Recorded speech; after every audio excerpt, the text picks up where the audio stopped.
The National Security Agency, or NSA, is the most advanced intelligence agency in the world when it comes to electronic security and electronic spying. In fact, the agency is so compartmented that only a handful of people know the true depth and scope of the capabilities within the NSA. One of the primary missions of the NSA is to collect, including through clandestine means, process, analyze, produce, and disseminate signals, intelligence, information, and data for foreign intelligence and counterintelligence purposes to support national and departmental missions, with the scope identified as foreign intelligence. In the last few months, and for some of us even longer, the NSA has increasingly been in the headlines, with whistleblowers releasing documents showing what some believe are unconstitutional activity, the targeting of wholly U.S. communications with no nexus to any foreign entity, and more recently revealed that the NSA is assisting local law enforcement and DEA by releasing information gathered in its intelligence sweeps of American citizens, which they said they would not do. And prior to the Patriot Act, it would have been illegal for them to do. The current administration has expanded the scope of government across the board when it comes to spying and surveillance, all in the name of national security. It appears the mission has been expanded and aimed at the American people themselves and not terrorists abroad. Some in Washington are still fighting for the people to stop this breach of trust and unconstitutional behavior, such as Representative Justin Amash, who has spoken out against the abuses of our ever-growing central government. We'll discuss this today with our guest, writer, activist, and radio talk show host, Jim Babka. Jim currently serves as president of the Downsize DC Foundation and downsizedc.org. Jim, welcome back to WHDT World News. We've seen a lot of awful things going on lately in our government, and in particular, the NSA. What do you see is happening in the big picture, in particular with the NSA? Well, I think the big picture is that they were supposedly going after terrorists, and it turns out the target has been us. So if we're logically looking at this question, we would have to conclude that they feel that we are a terror to them. And maybe what this is really all about is preserving their power. Maybe to some degree what it's about is the ability to spy on commercial opponents on behalf of the cronies that they work for. We saw that they were willing to go to extraordinary lengths to bail out a number of failing enterprises that were quite large, too big to fail several years back, and maybe now working on behalf of them with this large spying apparatus. But at the end of the day, it's becoming a tool that chills the ability to express yourself. It leaves you in fear as to what is out there.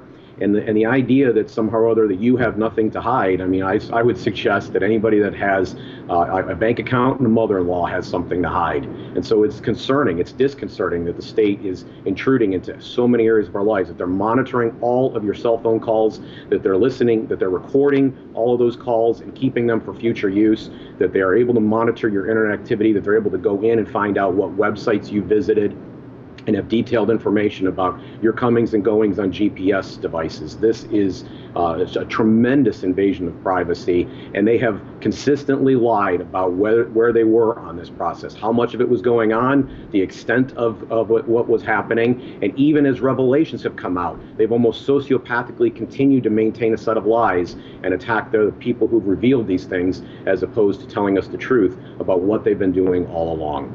Now, Jim, when I was growing up, the communist Russia was the big threat. They were the big perceived enemy during the Cold War. We chastised them for the way that they would surveil their own citizens. Has America devolved into sort of a communist state using the same type of tactics as the old Soviet Russia?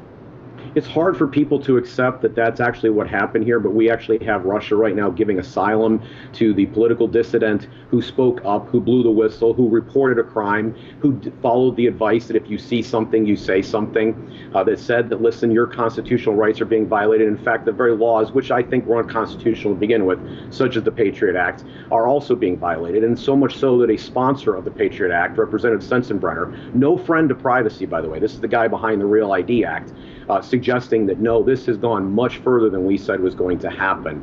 And you know, you and I, and so many people in this audience, several years back when all of this was beginning, when it was still in its cradle, still in its infancy, we suggested back then that we had made a disastrous turn, that we had started to become the society with the creation of a department like Homeland Security, where one day you would be living in a totalitarian state where they would ask you a question like, may I see your papers, please?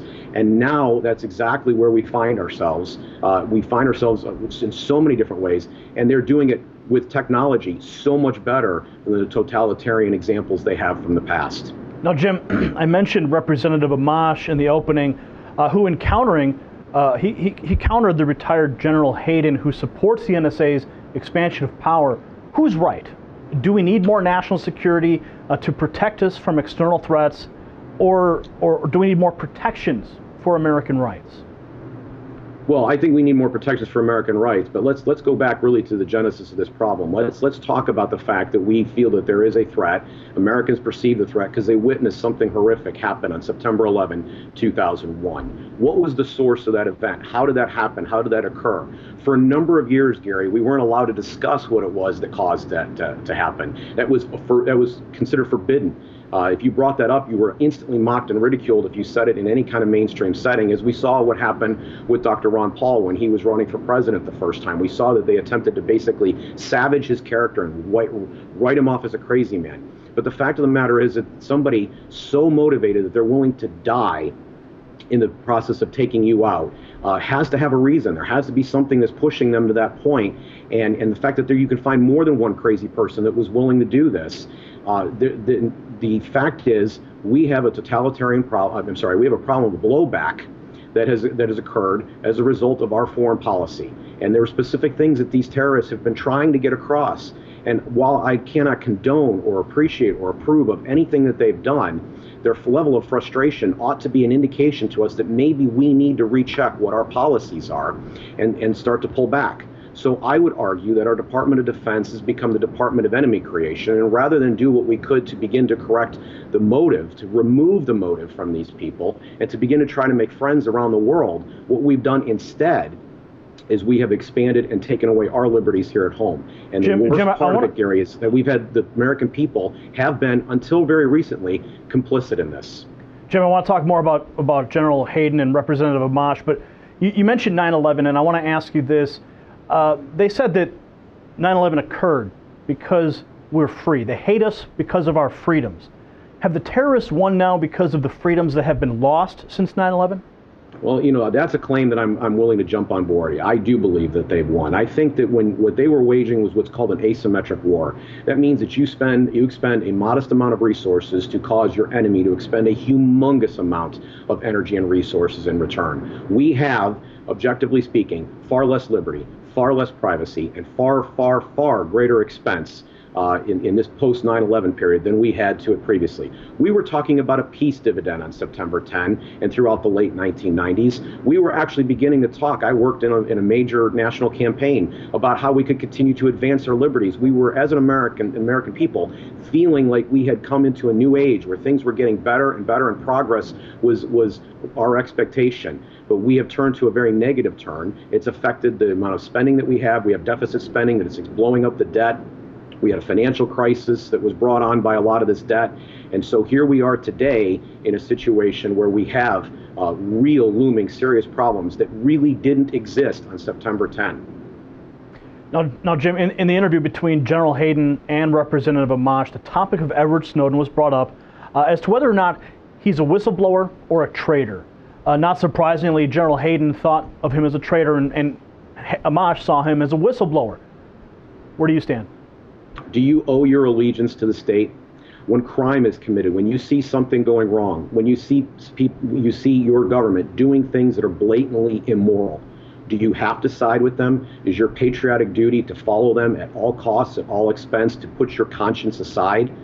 That is what essentially this other side is asking. That is what the enemy is asking.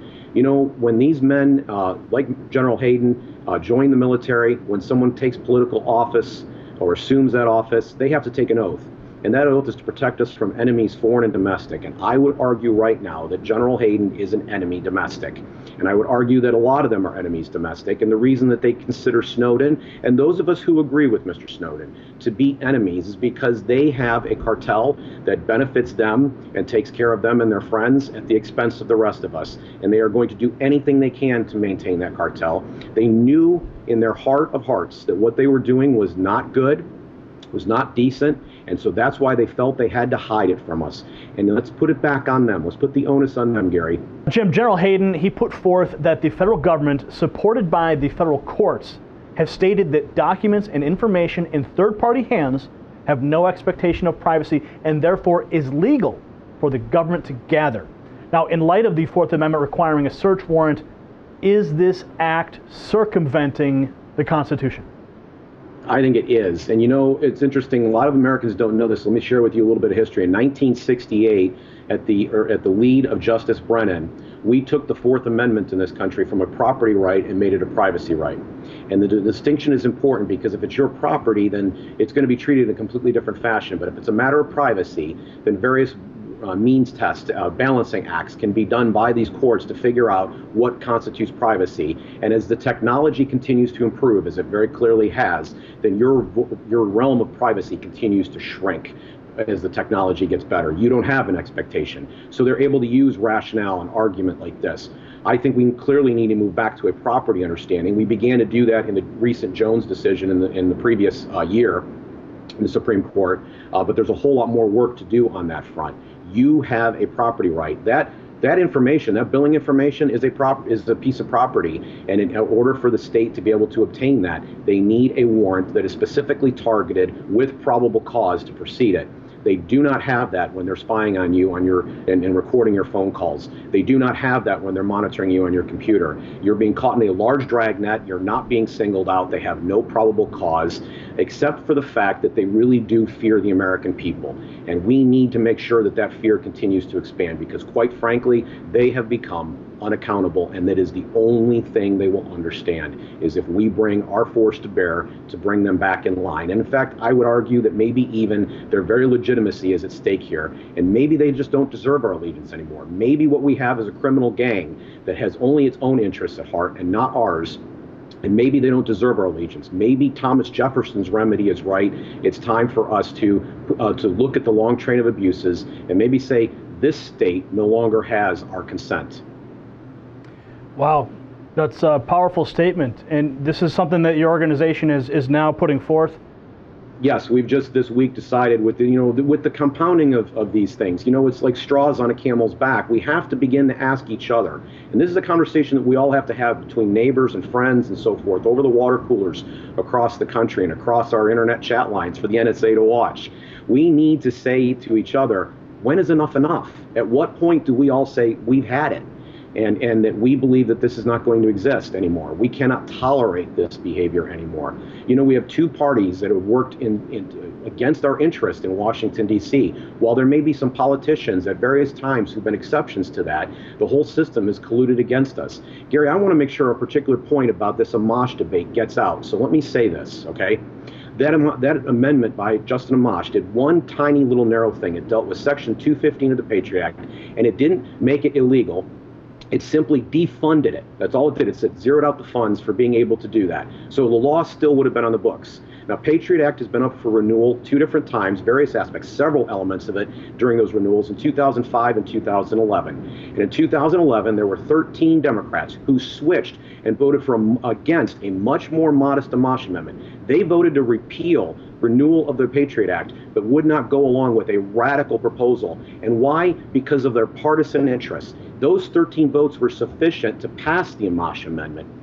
Nancy Pelosi, Debbie Wasserman Schultz voted against Patriot Act repeal in 2011 and 2005, and but instead also voted against the Amash Amendment. Totally hypocritical, totally inconsistent, because the political parties are not our friends, they are our enemies. And I'm pleased to say there were 400 people rallying in San Francisco, in her district this last weekend, to say, sorry, this is unacceptable behavior on your part, Ms. Pelosi. So the revolution, as it were, people beginning to understand, they're having an enlightening or awakening, has begun. People are understanding that these parties have colluded against their interests, and I'm glad to see that there is some pushback on this. I think you're going to see politicians beginning to scramble to do things very similar and maybe even more dramatic than what Mr. Amash was proposing. Wow, Jim, through your research and of your organization, you've studied many aspects of the American government today.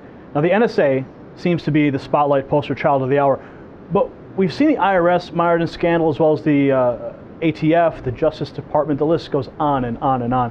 What are we seeing, and where do you see it going? Well, if you look back at what our founding fathers said, we're seeing the very definition of tyranny. What is actually disintegrated the most in all of this is the separation of powers. There is no separation of powers. First of all, the federal government, we don't have a federalist system. The federal government is everything. It's the be-all and end-all, and it dictates to the states, through the control of the purse strings, what it is that the states can and cannot do. Now, states can pile more laws on you, but they can't help you escape from them. There's a movement called the 10th Amendment movement, or the nullification movement, that is beginning to address this with issues that are considered both conservative right-wing issues and liberal left-wing issues. And then on top of that, we don't have a separation between Congress and the executive branch. Again, the executive branch is setting the tone, and Congress is handing the power over to the executive branch to write the laws. There are 27 regulations written right now for every law that Congress passes. Most laws that Congress pass give instructions to the regulators on how they want to see those laws written, but it's, in the end, laws like Obamacare are written almost entirely by regulators. And then we have the judicial branch. First of all, this FISA court's a fiction. There is no FISA clerk, for example. You can't go get records on the FISA court. There's no kind of transparency.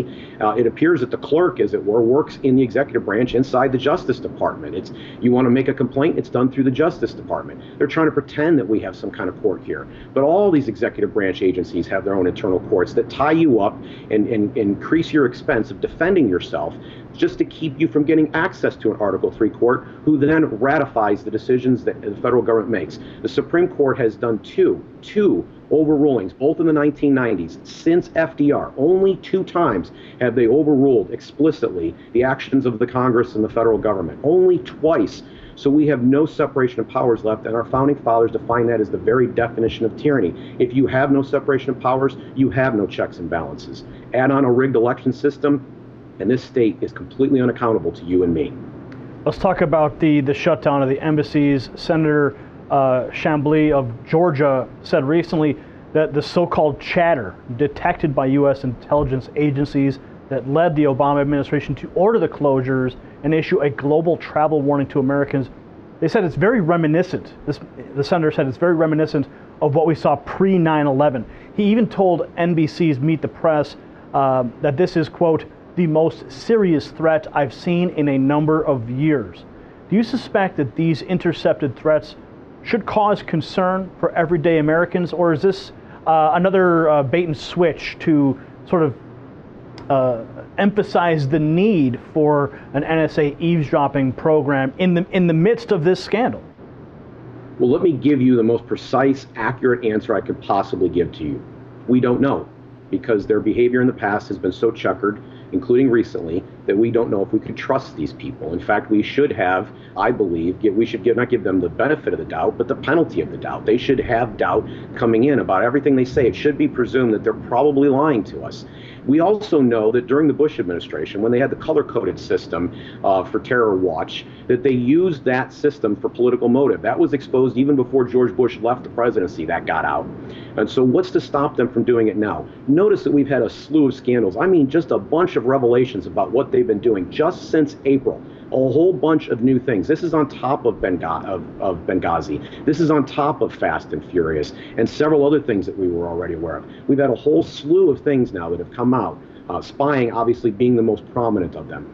And as each of these revelations have come out and they've denied every step of the way and then a new revelation comes out that undoes their denials. And then they say, no, this isn't true, and this too is exaggerated. And so at the end of the day, can you trust somebody that comes on Meet the Depressed and tells you anything from the government? Can you trust them? If they're from the government, are they telling you the truth? I mean, maybe I sound a little bit too cynical, but what I know is that more and more Americans are waking up and feeling exactly the same way I do, and they should. Somebody who makes a claim like this deserves the penalty of the doubt, almost Chicken Little fashion, because it's just too politically convenient to them.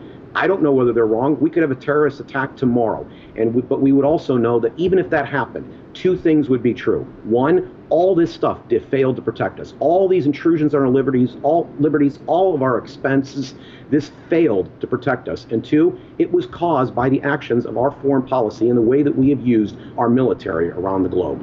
Jim, let's talk about the message itself that was intercepted by senior Al-Qaeda operatives.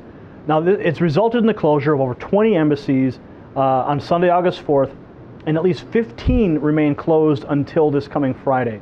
Could it be possible that the closure of these embassies is actually a good step into the direction of downsizing D.C.?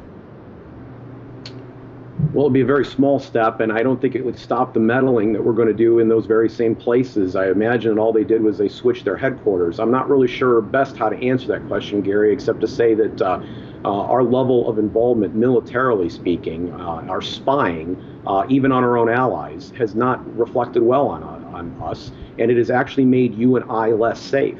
If we do have a threat, and I would still argue that the threat of dying at the hands of a foreign terrorist here on American soil is less than your odds of winning the lottery or slipping in your bathtub, drowning and dying. Even though that may still be true, I think they still have managed to endanger us just a little bit more. But I don't want to take the focus off who I think at this point the real enemies are. The real enemies are the people who are not abiding by the Constitution, who have violated their oaths and become a domestic enemy to us. Jim, if you had one message you want our audience to take away from this interview, what would that be? You know, all of this is solvable if we would simply follow one principle, the zero aggression principle. It is wrong to initiate coercive force against other human beings. We need to live, and in fact we do, Gary, in our day-to-day interactions with each other. We live on a mantra called don't tread on others. Not don't tread on me, just. We know because we don't want to be treaded upon. We can begin to understand how others don't want to be treaded upon. And we don't. We walk around all day with complete strangers, not worried that any single one of them is going to do anything to bother us. In fact, if something bad happens to us, we're shocked. If we're a victim of crime, for example, we're shocked because it is such a rare occurrence. But in the abstract, politicians are able to subtract the price out of this whole thing and promise us that they're going to lift the burdens off our shoulders. They'll provide the protection. Don't worry. These threats that we're telling you about, we can also protect you from them. I say stop believing the politicians, because their only method of doing that is harming other people. They have to steal the money to do it, and then they have to use that money to do bad things and harm people, hurt you, harm your family, damage your industry, destroy your community, and even kill people. So my message to people is we need to downsize this power and move to the point where no one, including a politician, feels he has the moral right to use initiated force.